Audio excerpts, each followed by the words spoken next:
Nearly 1 year ago, the Table Rock wildfire burned thousands of acres of land in a matter of days. The fire brought in crews from around the region to fight those flames. The Table Rock fire burned from March 21st and was officially deemed contained by April 9th. With the height of wildfire season coming up, our Peyton Furtado spoke with firefighters to find out what they learned from the massive operation behind putting out those flames. Nigel, Sydney, there was no shortage of things to learn from the Table Rock State Park fires. State and local firefighters telling us they are a well-oiled machine, trained, organized, and stocked up for this busy wildfire season.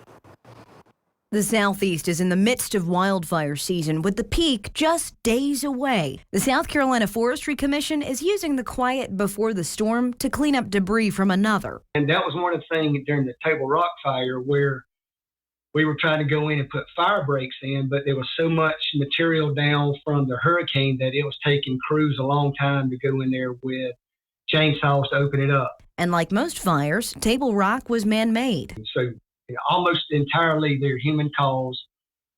The majority of those are debris burns that get out of hand. So somebody out burning leaves, twigs in their yard, they have good intentions. The wind gets up, blows an ember out. Brad Bramlett says the Table Rock fires put a renewed emphasis on controlled burns and teams of both state and local first responders.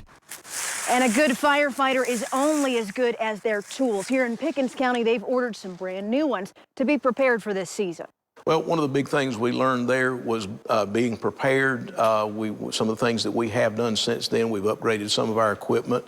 There were some gaps that we identified with regard to training and equipment during that fire that we've been able to fill.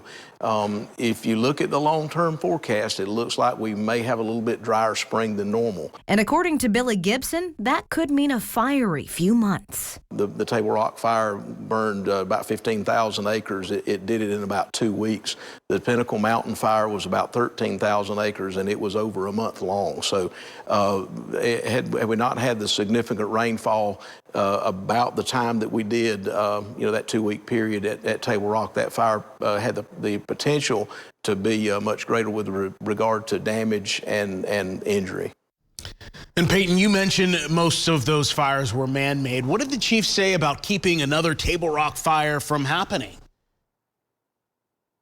Yeah, about 98% of them are man-made, Nigel. A few different pieces of advice I got today. Obviously, if you're burning in your yard, make sure you're keeping an eye on the blaze.